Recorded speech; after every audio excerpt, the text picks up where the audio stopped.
Ku shiga Ya'u Sharif TV, ku danna subscribing, ku danna ƙararrawa domin samun sababbin bidiyoyinmu idan mun daura. To gaskiya abu ɗaya ne wanda ni ba zan manta da shi ba gaskiya, wanda kusan in ce an ci zarafi na nema akan sana'ar fim ne.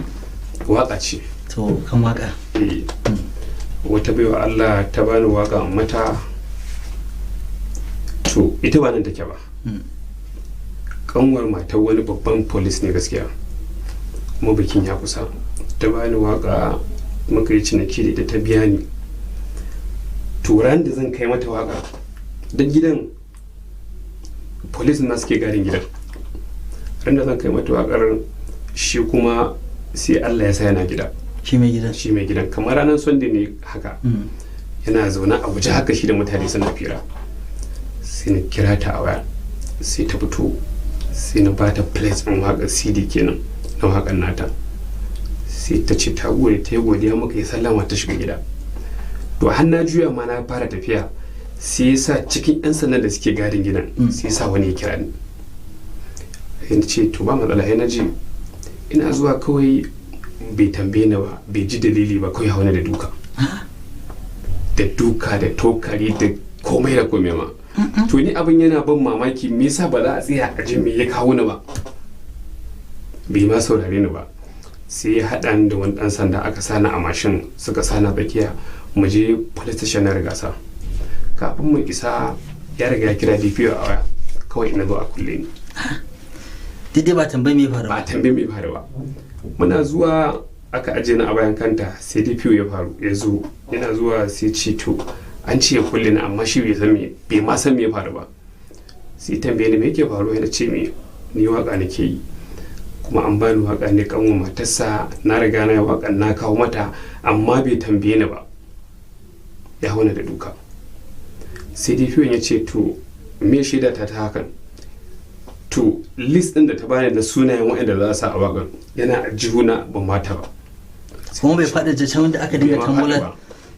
Sai na ciro hina nuna mai, sai shi kawai DPO abu ma ya bashi dariya.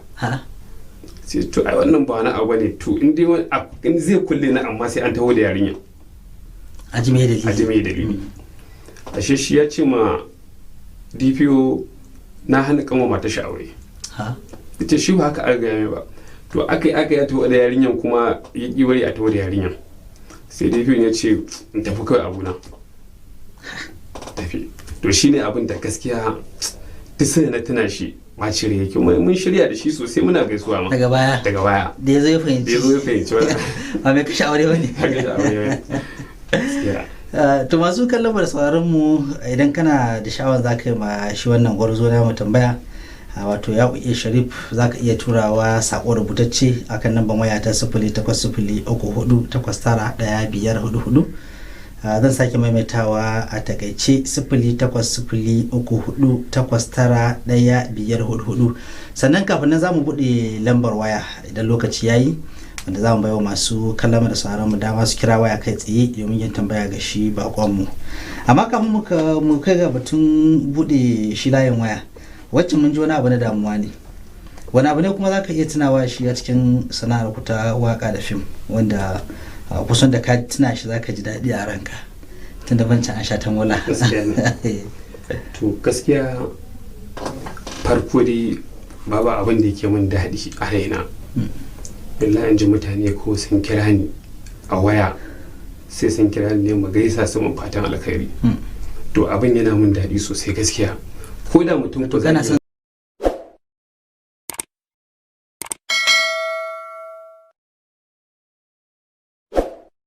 For more video and audios, subscribe to Ya'u Sharif TV. Thank you.